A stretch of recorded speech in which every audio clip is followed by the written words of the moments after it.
হে মানুষ, তিনি আল্লাহ তাআলা, যিনি তোমাদের শোনার জন্য কান, দেখার জন্য চোখ ও চিন্তা গবেষণা করার জন্য একটি মন দিয়েছেন।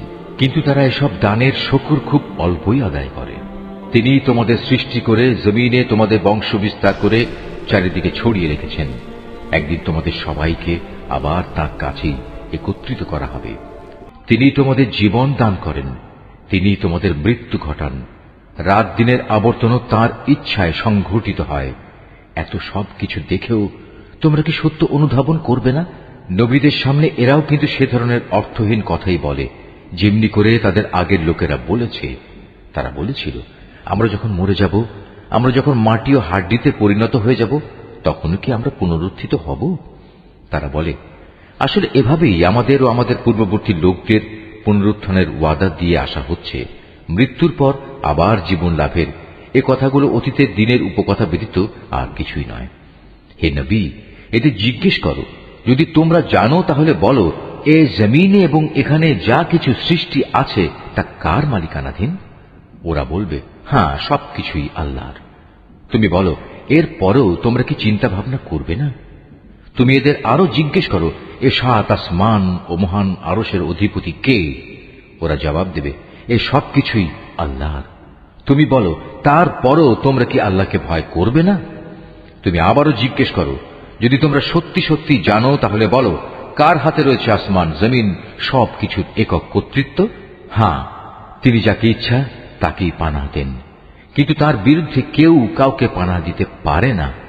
ওরা আবারও সাথে সাথে বলবে, হ্যাঁ, মহান আল্লাহ তাআলার। তুমি বলো, এ সত্ত্বেও তোমরা কেমন করে বিভ্রান্ত হচ্ছ? আসলে আমি তো সত্য কথা এদের কাছে পৌঁছে দিয়েছিলাম, কিন্তু এরা সবাই মিথ্যাবাদী। আল্লাহ তাআলা কাউকেই সন্তান হিসেবে গ্রহণ করেননি, না তার সাথে অন্য কোনো মাবুদ রয়েছে। যদি তার সাথে অন্য কোনো মাবুদ থাকত, তাহলে প্রত্যেক মাবুদ নিজ নিজ সৃষ্টি দিয়ে আলাদা হয়ে যেত, এবং এ মাবুদরা একে অন্যের উপর প্রাধান্য বিস্তার করতে চাইত। এরা যা কিছু আল্লাহ তাআলা সম্পর্কে বলে, তিনি তার থেকে অনেক পবিত্র ও মহান। উপস্থিত অনুপস্থিত সব কিছুর সম্মুখ ওয়াকেফাল তিনি। সুতরাং এরা আল্লাহ তাআলার সাথে অন্যদের যেভাবে শরীক করে, তিনি তার চাইতে অনেক পবিত্র।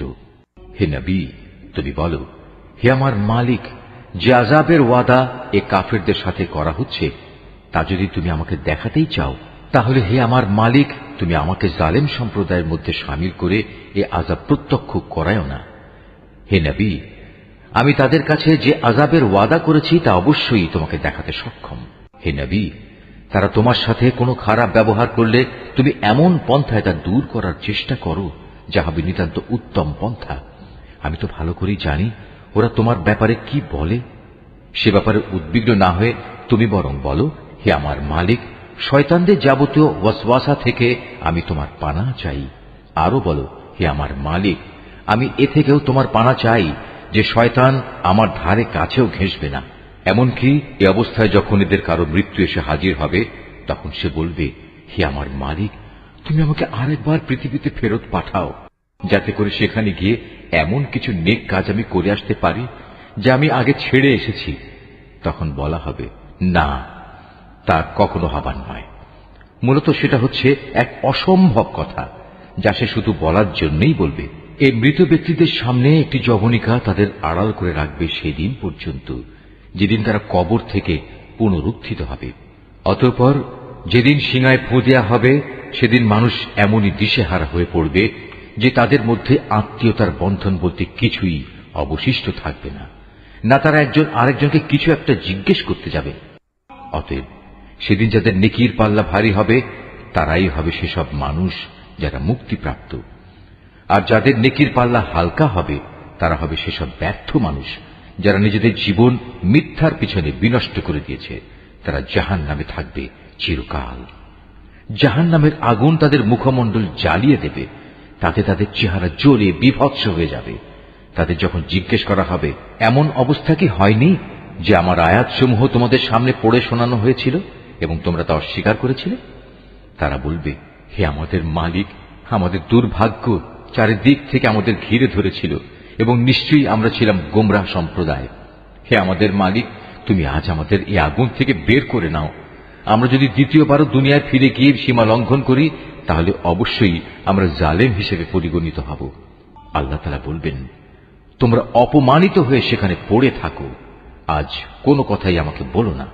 অবশ্যই আমার বান্দাদের মধ্যে একদল এমনও আছে যারা বলতো, হে আমাদের মালিক, আমরা তোমার উপর ঈমান এনেছি, অতএব তুমি আমাদের দোষ ত্রুটিসমূহ মাফ করে দাও, তুমি আমাদের উপর দয়া করো, তুমি হচ্ছ দয়ালুদের মধ্যে সর্বোৎকৃষ্ট দয়ালু। অতঃপর তোমরা তাদের উপহাসের বস্তু বানিয়ে রেখেছিলে, এমনকি তা তোমাদের আমার স্মরণ পর্যন্ত ভুলিয়ে দিয়েছে, আর তোমরা তো তাদের নিয়ে হাসি তামাশাই করতে। তাদের সে ধৈর্যের কারণেই আজ আমি তাদের এই প্রতিফল দিলাম। মূলত তারাই হচ্ছে সত্যিকার অর্থে সফল মানুষ। আল্লাহ তাআলা বলবেন, বলতো তোমরা পৃথিবীতে কত বছর কাটিয়ে এসেছ? তারা বলবে, আমরা সেখানে অবস্থান করেছিলাম একদিন কিংবা একদিনের কিছু অংশ। তুমি না হয় তাদের কাছে জিজ্ঞেস করো যারা হিসাব রেখেছে। আল্লাহ তাআলা বলবেন, আসলে তোমরা পৃথিবীতে খুব সামান্য সময়ই কাটিয়ে এসেছ। কত ভালো হতো যদি তোমরা এ কথাটা ভালো করে জানতে। তোমরা কি সত্যি সত্যি এটা ধরে নিয়েছ আমি তোমাদের এমনিই অনর্থক পয়দা করেছি এবং তোমাদের কখনোই আমার কাছে ফিরে আসতে হবে না? না, তা কখনো নয়। মহিমান্বিত আল্লাহ তাআলা, তিনি সব কিছুর যথার্থ মালিক, তিনি ছাড়া আর কোনো মাবুদ নেই। সম্মানিত আরশের একক অধিপতিও তিনি। অতএব যে ব্যক্তি আল্লাহ তাআলাকে বাদ দিয়ে অন্য কোনো মাবুদকে ডাকে, তার কাছে যার জন্য কোন রকম সনদ নেই, সে যেন জেনে রাখে তার হিসাব তার মালিকের কাছে যথার্থই মজুদ আছে। সেদিন তারা কোনো অবস্থায় সফল কাম হবে না যারা তাকে অস্বীকার করেছে। হে নবী, তুমি বলো, হে আমার মালিক, তুমি আমায় ক্ষমা করো, কেননা তুমি হচ্ছ দয়ালুদের মধ্যে সর্বোৎকৃষ্ট। নিঃসন্দেহে সেসব ইমানদার মানুষরা মুক্তি পেয়ে গেছে যারা নিজেদের নামাজে একান্ত বিনয় অবনত হয়, যারা অর্থহীন বিষয় থেকে বিমুখ থাকে, যারা রীতিমতো যাকাত প্রদান করে, যারা তাদের যৌন অঙ্গসমূহের হেফাজত করে। তবে নিজেদের স্ত্রী কিংবা নিজেদের অধিকারভুক্ত দাসীদের ওপর এই বিধান প্রযোজ্য নয়। এখানে হেফাজত না করার জন্য তারা কিছুতেই নিন্দনীয় হবে না। অতঃপর এ বিধিবদ্ধ উপায় ছাড়া যদি কেউ অন্য কোনো পন্থায় যৌন কামনা চরিতার্থ করতে চায়, তাহলে তারা সীমা লঙ্ঘনকারী বলে বিবেচিত হবে।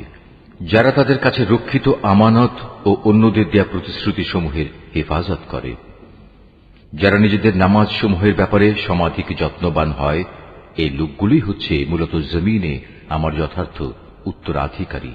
জান্নাতুল ফেরদাউসের উত্তরাধিকারও এরা পাবে, তারা সেখানে চিরকাল থাকবে। হে মানুষ, তোমরা সৃষ্টি প্রক্রিয়াটা লক্ষ্য করো। আমি মানুষকে মাটির মূল উপাদান থেকে পয়দা করেছি, অতঃপর তাকে আমি শুক্র কীট হিসেবে একটি সংরক্ষিত জায়গায় সুনির্দিষ্ট সময়ের জন্য রেখে দিয়েছি। এরপর এই শুক্রবিন্দুকে আমি এক ফোঁটা জমাট রক্তে পরিণত করি, অতঃপর এই জমাট রক্তকে মাংসপিণ্ডে পরিণত করি। কিছুদিন পর এই পিণ্ডকে অস্থি পাঁজরে পরিণত করি। তারপর এক সময় এই অস্থি পাঁজরকে গোশতের পোশাক পরিয়ে দিই। অতঃপর বানানোর প্রক্রিয়া শেষ করে আমি তাকে সম্পূর্ণ ভিন্ন এক সৃষ্টি তথা মানুষ রূপে পয়দা করি। আল্লাহ তাআলা কত উত্তম সৃষ্টিকর্তা, কত নিপুণ তার সৃষ্টি। একটি সুনির্দিষ্ট সময় দুনিয়ায় কাটিয়ে এরপর আবার তোমরা মৃত হয়ে যাও। তারপর কিয়ামতের দিন তোমরা সবাই পুনরুত্থিত হবে। আমি তোমাদের উপর এ 7 আসমান বানিয়েছি এবং আমি আমার সৃষ্ট সম্পর্কে মোটেই উদাসীন নই। আমি আসমান থেকে পরিমাণ মতো পানি বর্ষণ করেছি এবং তা প্রয়োজন মতো জমিনে সংরক্ষণ করে রেখেছি। আবার এক সময়ে তা উড়িয়ে নিয়ে যাবার ব্যাপারেও আমি সম্পূর্ণ ক্ষমতাবান। তারপর জমিনে সংরক্ষিত সেই পানি দিয়ে তোমাদের জন্য খেজুর ও আঙুরের বাগান সৃষ্টি করি। তোমাদের জন্য তাতে প্রচুর ফল পাকড়াও উৎপাদিত হয়, আর তা থেকে তোমরা পর্যাপ্ত পরিমাণ আহারও গ্রহণ করো। আর জমিনে সংরক্ষিত পানি থেকে এক প্রকার গাছ সিনাই পাহাড়ের তেলের উপাদান নিয়ে জন্ম লাভ করে। খাদ্য গ্রহণকারীদের জন্য তা ব্যঞ্জন হিসেবেও ব্যবহৃত হয়। তোমাদের জন্য অবশ্যই চতুষ্পদ জন্তুর মাঝে প্রচুর শিক্ষণীয় বিষয় রয়েছে। তার পেটের ভেতরে যা কিছু আছে তা থেকে আমি তোমাদের দুধ পান করাই। এছাড়াও তোমাদের জন্য তাতে আরো অনেক উপকারিতা রয়েছে। তার গোশত থেকে তোমরা আহারও করো। আবার কিছু আছে তার উপর তোমরা বাহন হিসেবে সওয়ার হও। অবশ্য জলযানেও তোমাদের আরোহণ করানো হয়। অবশ্যই আমি নূহকে তার জাতির কাছে হেদায়েত নিয়ে পাঠিয়েছিলাম। সে তার জাতিকে বলেছিল, হে আমার জাতি, তোমরা ইবাদত করো একমাত্র আল্লাহ তাআলার। তিনি ছাড়া তোমাদের দ্বিতীয় কোনো মাবুদ নেই। তোমরা কি তাকে ভয় করবে না? তখন তার জাতির মোড়লরা, যারা তার আগে থেকে কুফরি করছিল, একথা শুনে অন্যদের বলল, এ ব্যক্তি তো তোমাদের মতো একজন মানুষ। আসলে এ ব্যক্তি তোমাদের উপর নেতৃত্ব করতে চায়। আল্লাহ তাআলা যদি নবী পাঠাতেই চাইতেন, তাহলে ফেরেশতাদেরই নবী করে পাঠাতেন। আমরা তো এমন কোনো কথা আমাদের পূর্বপুরুষদের জামানায়ও ঘটেছে বলে শুনিনি। মূলত এ মানুষটি এমন, যার মধ্যে মনে হয় কিছু পাগলামি এসে গেছে। অতএব তোমরা তার কোনো কথায় কান দিও না, বরং এর ব্যাপারে কয়েকটা নির্দিষ্ট দিন পর্যন্ত অপেক্ষা করো, হয়তো সে এমনিই সেরে যাবে। একথা শুনে নূহ তার মালিকের কাছে দোয়া করল, হে আমার মালিক, এরা যেভাবে আমাকে মিথ্যা সাব্যস্ত করল, তুমি সেভাবেই তাদের মোকাবেলায় আমাকে সাহায্য করো। অতঃপর আমি তার কাছে ওহী পাঠালাম, তুমি আমার তত্ত্বাবধানে আমারই ওহী অনুযায়ী একটি নৌকা প্রস্তুত করো।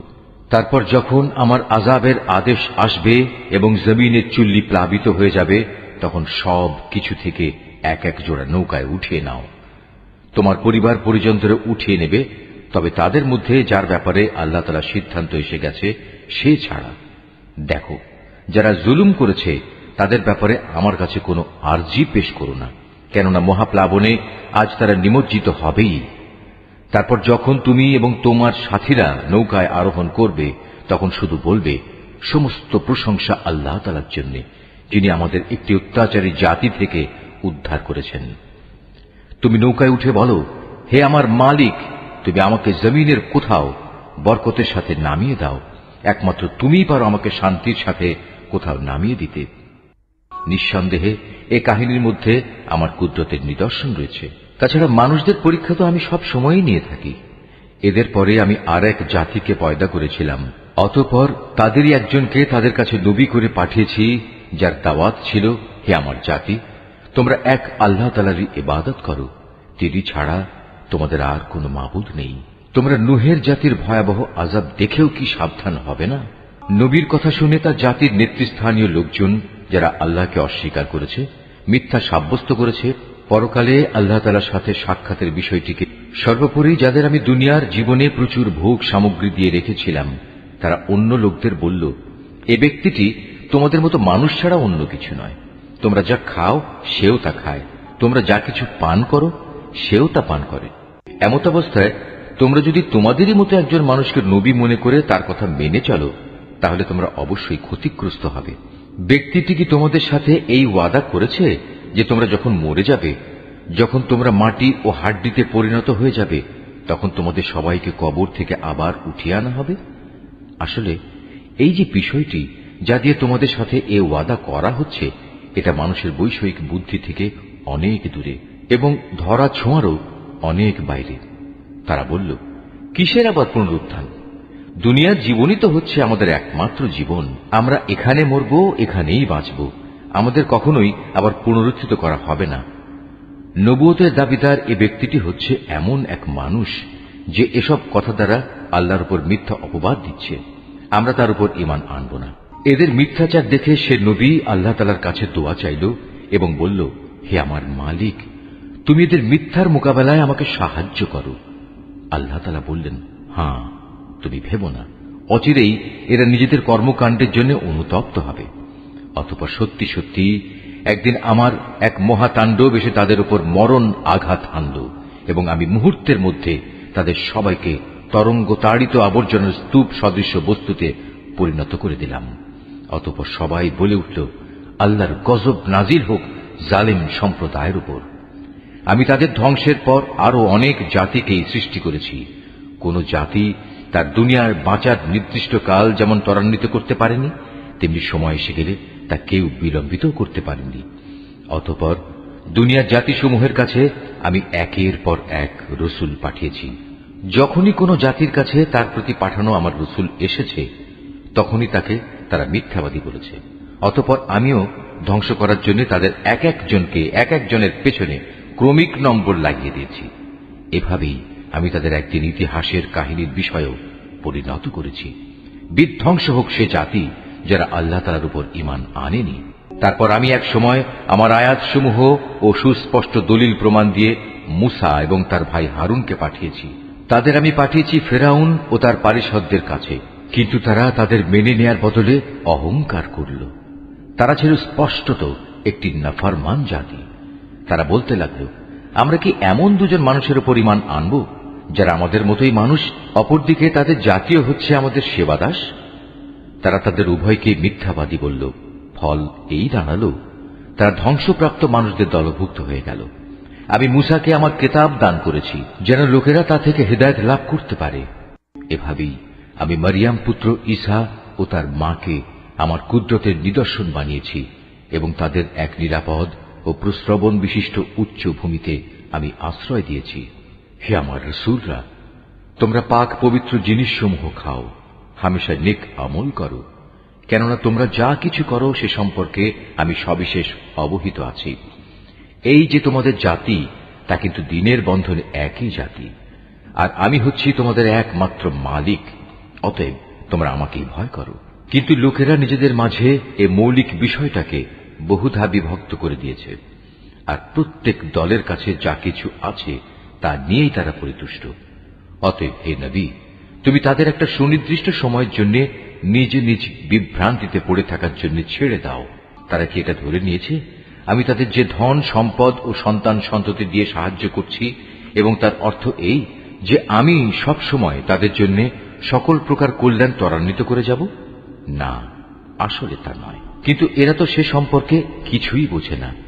যারা নিজেদের মালিকের ভয়ে সদা ভীত সন্ত্রস্ত থাকে, যারা তাদের মালিকের নাজিল করা আয়াতসমূহের উপর ঈমান আনে, যারা তাদের মালিকের মালিকানার সাথে অন্য কাউকে শরীক করে না, যারা তার পথে যা কিছু দিতে পারে মুক্ত হস্তে দান করে, তারপরেও তাদের মন ভীত কম্পিত থাকে, তাদের একদিন তাদের মালিকের কাছে ফিরে যেতে হবে। সত্যিকার অর্থে এরাই হচ্ছে সেসব মানুষ যারা নেকির কাজে সদা তৎপর, উপরন্তু তারা সবার চাইতে অগ্রগামীও। আমি কারো উপরই তার সাধ্যাত্মিক বোঝা চাপাই না। প্রত্যেক মানুষের আমল সংক্রান্ত একটি গ্রন্থ আমার কাছে সংরক্ষিত আছে, যা তাদের অবস্থা ঠিক ঠিক বলে দেবে, আর এ ব্যবস্থাপনায় তাদের উপর কোনো জুলুম করা হবে না, বরং তাদের অন্তর এ বিষয়ে আঁধারে আচ্ছন্ন হয়ে আছে। এছাড়াও তাদের জীবনে আরো বহুতর খারাপ কাজ আছে যা তারা সব সময় করে থাকে। এরা এসব কাজ থেকে কখনো ফিরে আসে না যতক্ষণ না আমি তাদের ঐশ্বর্যশীল লোকদের শাস্তি দ্বারা আঘাত করি। তখন তারা সাথে সাথেই আর্তনাদ করে ওঠে। তখন বলা হবে, আজ আর আর্তনাদ করো না, তোমাদের আমার পক্ষ থেকে কোনো সাহায্য করা হবে না। যখন আমার আয়াতসমূহ তোমাদের সামনে পড়ে পড়ে শোনানো হতো, তখন তোমরা আমার নবীদের আওয়াজ শোনা মাত্রই উল্টো দিকে সরে পড়তে নেহায়েত দম্ভ পরে নিজেদের মজলিসে গিয়ে অর্থহীন গল্পগুজব জুড়ে দিতে। এরা এই কালাম কোরআনের উপর কি চিন্তা ভাবনা করে না? কিংবা তাদের কাছে নতুন কিছু একটা এসেছে যা তাদের বাপ দাদাদের কাছে আসেনি? অথবা তারা কি তাদের রসুলকে চিনতে পারেনি যে জন্যে তারা তাকে অস্বীকার করছে? কিংবা তারা কি একথা বলে তার সাথে কোন রকম পাগলামি রয়েছে? বরং আসল কথা হচ্ছে রসুল তাদের কাছে সত্য নিয়ে হাজির হয়েছে এবং তাদের অধিকাংশ লোকই এ সত্যকে অপছন্দ করে। যদি এমন হতো সত্য তাদের ইচ্ছা আকাঙ্ক্ষার অনুগামী হয়ে যেত, তাহলে আসমান সমূহ ও জমিন এবং আরো যা কিছু এই উভয়ের মাঝে আছে তার গোটা ব্যবস্থাপনা কবেই ভেঙে বিশৃঙ্খল হয়ে পড়ত। পক্ষান্তরে আমি তাদের কাছে তাদের নিজেদের কাহিনী নিয়ে এসেছি, কিন্তু আশ্চর্য, তারা এখন তাদের নিজেদের কথাবার্তা থেকেই মুখ ফিরিয়ে নিচ্ছে। হে নবী, তবে কি এরা মনে করে তুমি এদের কাছে দিন পৌঁছানোর জন্য কোন রকম পারিশ্রমিক দাবি করছ? অথচ তোমার মালিকের দেয়া পারিশ্রমিক এদের পার্থিব পারিশ্রমিকের তুলনায় অনেক উৎকৃষ্ট, আর তিনি তো হচ্ছেন সর্বোত্তম রিজিক দাতা। তুমি তো তাদের সঠিক পথের দিকেই আহ্বান করছ। অবশ্য যারা আখিরাতের উপর ঈমান আনে না, তারাই কেবল হেদায়েতের সঠিক পথ থেকে বিচ্যুত হয়ে যাচ্ছে। আজ যদি আমি এদের উপর দয়া করি এবং যে বিপদ মুসিবত তাদের উপর আপতিত হয়েছে তা যদি দূর করে দেই, তাহলেও এরা নিজেদের নাফরমানিতে শক্তভাবে বিভ্রান্ত হয়ে পড়বে। আমি এদের কঠোর আযাব দ্বারা পাকড়াও করলাম, তারপরও এরা নিজেদের মালিকের প্রতি নত হল না এবং কখনো এরা কাতর প্রার্থনাটুকু পর্যন্ত আমার কাছে পেশ করল না। অতঃপর যখন সত্যি আমি এদের উপর কঠোর আযাবের দুয়ার খুলে দেব, তখন তুমি দেখবে এরা হতাশ হয়ে পড়ছে। হে মানুষ, তিনি আল্লাহ তাআলা, যিনি তোমাদের শোনার জন্য কান, দেখার জন্য চোখ ও চিন্তা গবেষণা করার জন্য একটি মন দিয়েছেন। কিন্তু তারা এসব দানের শুকর খুব অল্পই আদায় করে। তিনি তোমাদের সৃষ্টি করে জমিনে তোমাদের বংশ বিস্তার করে চারিদিকে ছড়িয়ে রেখেছেন। একদিন তোমাদের সবাইকে আবার তার কাছেই একত্রিত করা হবে। তিনি তোমাদের জীবন দান করেন, তিনি তোমাদের মৃত্যু ঘটান। রাত দিনের আবর্তনও তাঁর ইচ্ছায় সংঘটিত হয়। এত সব কিছু দেখেও তোমরা কি সত্য অনুধাবন করবে না? নবীদের সামনে এরাও কিন্তু সে ধরনের অর্থহীন কথাই বলে, যেমনি করে তাদের আগের লোকেরা বলেছে। তারা বলেছিল, আমরা যখন মরে যাব, আমরা যখন মাটি ও হাড্ডিতে পরিণত হয়ে যাব, তখন কি আমরা পুনরুত্থিত হব? তারা বলে, আসলে এভাবেই আমাদের ও আমাদের পূর্ববর্তী লোকদের পুনরুত্থানের ওয়াদা দিয়ে আসা হচ্ছে, মৃত্যুর পর আবার জীবন লাভের। এ কথাগুলো অতীতের দিনের উপকথা ব্যতীত আর কিছুই নয়। হে নবী, এদের জিজ্ঞেস করো, যদি তোমরা জানো তাহলে বলো, এ জমিনে এবং এখানে যা কিছু সৃষ্টি আছে তা কার মালিকানাধীন? ওরা বলবে, হ্যাঁ, সবকিছুই আল্লাহর। তুমি বলো, এর পরেও তোমরা কি চিন্তা ভাবনা করবে না? তুমি এদের আরো জিজ্ঞেস করো, এ সাত আসমান ও মহান আরশের অধিপতি কে? ওরা জবাব দেবে, এ সবকিছুই আল্লাহর। তুমি বলো, তারপরও তোমরা কি আল্লাহকে ভয় করবে না? তুমি আবারও জিজ্ঞেস করো, যদি তোমরা সত্যি সত্যি জানো তাহলে বলো, কার হাতে রয়েছে আসমান জমিন সবকিছুর একক কর্তৃত্ব?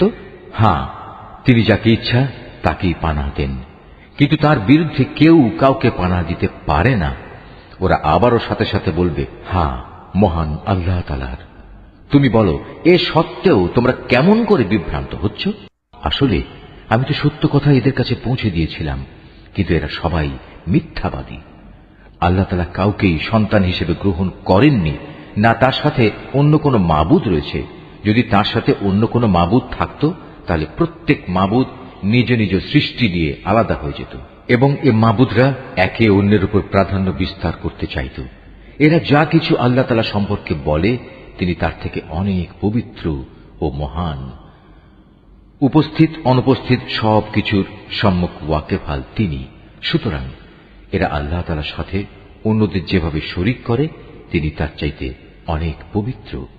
হে নবী, তুমি বলো, হে আমার মালিক, যে আযাবের ওয়াদা এ কাফেরদের সাথে করা হচ্ছে, তা যদি তুমি আমাকে দেখাতেই চাও, তাহলে হে আমার মালিক, তুমি আমাকে জালেম সম্প্রদায়ের মধ্যে শামিল করে এ আযাব প্রত্যক্ষ করায়ও না। হে নবী, আমি তাদের কাছে যে আযাবের ওয়াদা করেছি তা অবশ্যই তোমাকে দেখাতে সক্ষম। হে নবী, তারা তোমার সাথে কোনো খারাপ ব্যবহার করলে তুমি এমন পন্থায় তা দূর করার চেষ্টা করো যা হবে নিতান্ত উত্তম পন্থা। আমি তো ভালো করেই জানি ওরা তোমার ব্যাপারে কি বলে। সে ব্যাপারে উদ্বিগ্ন না হয়ে তুমি বরং বলো, হে আমার মালিক, শয়তানদের যাবতীয় ওয়াসওয়াসা থেকে আমি তোমার পানাহ চাই। আরো বলো, হে আমার মালিক, আমি এ থেকেও তোমার পানাহ চাই যে শয়তান আমার ধারে কাছেও ঘেঁষবে না। এমনকি এ অবস্থায় যখন এদের কারো মৃত্যু এসে হাজির হবে, তখন সে বলবে, হে আমার মালিক, তুমি আমাকে আরেকবার পৃথিবীতে ফেরত পাঠাও, যাতে করে সেখানে গিয়ে এমন কিছু নেক কাজ আমি করে আসতে পারি যা আমি আগে ছেড়ে এসেছি। তখন বলা হবে, না, তা কখনো হবার নয়। মূলত সেটা হচ্ছে এক অসম্ভব কথা, যা সে শুধু বলার জন্যই বলবে। এই মৃত ব্যক্তিদের সামনে একটি যবনিকা তাদের আড়াল করে রাখবে সেদিন পর্যন্ত, যেদিন তারা কবর থেকে পুনরুত্থিত হবে। অতঃপর যেদিন সিঙায় ফু দেয়া হবে, সেদিন মানুষ এমনই দিশেহারা হয়ে পড়বে যে তাদের মধ্যে আত্মীয়তার বন্ধন বলতে কিছুই অবশিষ্ট থাকবে না, না তারা একজন আরেকজনকে কিছু একটা জিজ্ঞেস করতে যাবে। অতএব সেদিন যাদের নেকির পাল্লা ভারী হবে, তারাই হবে সেসব মানুষ যারা মুক্তিপ্রাপ্ত, আর যাদের নেকির পাল্লা হালকা হবে, তারা হবে সেসব ব্যর্থ মানুষ যারা নিজেদের জীবন মিথ্যার পিছনে বিনষ্ট করে দিয়েছে। তারা জাহান্নামে থাকবে চিরকাল। জাহান্নামের আগুন তাদের মুখমণ্ডল জ্বালিয়ে দেবে, তাতে তাদের চেহারা জ্বলে বিভৎস হয়ে যাবে। তাদের যখন জিজ্ঞেস করা হবে, এমন অবস্থা কি হয়নি যে আমার আয়াতসমূহ তোমাদের সামনে পড়ে শোনানো হয়েছিল এবং তোমরা তা অস্বীকার করেছিলে? তারা বলবে, হে আমাদের মালিক, আমাদের দুর্ভাগ্য চারিদিক থেকে আমাদের ঘিরে ধরেছিল এবং নিশ্চয়ই আমরা ছিলাম গোমরাহ সম্প্রদায়। হে আমাদের মালিক, তুমি আজ আমাদের এই আগুন থেকে বের করে নাও। আমরা যদি দ্বিতীয়বারও দুনিয়ায় ফিরে গিয়ে সীমা লঙ্ঘন করি তাহলে অবশ্যই আমরা জালেম হিসেবে পরিগণিত হব। আল্লাহ তাআলা বলবেন, তোমরা অপমানিত হয়ে সেখানে পড়ে থাকো, আজ কোনো কথাই আমাকে বলো না। অবশ্যই আমার বান্দাদের মধ্যে একদল এমনও আছে যারা বলতো, হে আমাদের মালিক, আমরা তোমার উপর ঈমান এনেছি, অতএব তুমি আমাদের দোষ ত্রুটিসমূহ মাফ করে দাও, তুমি আমাদের উপর দয়া করো, তুমি হচ্ছ দয়ালুদের মধ্যে সর্বোৎকৃষ্ট দয়ালু। অতঃপর তোমরা তাদের উপহাসের বস্তু বানিয়ে রেখেছিলে, এমনকি তা তোমাদের আমার স্মরণ পর্যন্ত ভুলিয়ে দিয়েছে, আর তোমরা তো তাদের দিয়ে হাসি তামাশাই করতে। তাদের সে ধৈর্যের কারণেই আজ আমি তাদের এই প্রতিফল দিলাম। মূলত তারাই হচ্ছে সত্যিকার অর্থে সফল মানুষ। আল্লাহ তাআলা বলবেন, বলতো তোমরা পৃথিবীতে কত বছর কাটিয়ে এসেছ? তারা বলবে, আমরা সেখানে অবস্থান করেছিলাম একদিন কিংবা একদিনের কিছু অংশ। তুমি না হয় তাদের কাছে জিজ্ঞেস করো যারা হিসাব রেখেছে। আল্লাহ তাআলা বলবেন, আসলে তোমরা পৃথিবীতে খুব সামান্য সময়ই কাটিয়ে এসেছ। কত ভালো হতো যদি তোমরা এই কথাটা ভালো করে জানতে। তোমরা কি সত্যি সত্যি এটা ধরে নিয়েছ আমি তোমাদের এমনিই অনর্থক পয়দা করেছি এবং তোমাদের কখনোই আমার কাছে ফিরে আসতে হবে না? না, তা কখনো নয়। মহিমান্বিত আল্লাহ তাআলা, তিনি সব কিছুর যথার্থ মালিক, তিনি ছাড়া আর কোনো মাবুদ নেই। সম্মানিত আরশের একক অধিপতিও তিনি। অতএব যে ব্যক্তি আল্লাহ তাআলাকে বাদ দিয়ে অন্য কোনো মাবুদকে ডাকে, তার কাছে যার জন্য কোন রকম সনদ নেই, সে যেন জেনে রাখে তার হিসাব তার মালিকের কাছে যথার্থই মজুদ আছে। সেদিন তারা কোনো অবস্থায় সফল কাম হবে না যারা তাকে অস্বীকার করেছে। হে নবী, তুমি বলো, হে আমার মালিক, তুমি আমায় ক্ষমা করো, কেননা তুমি হচ্ছ দয়ালুদের মধ্যে সর্বোৎকৃষ্ট।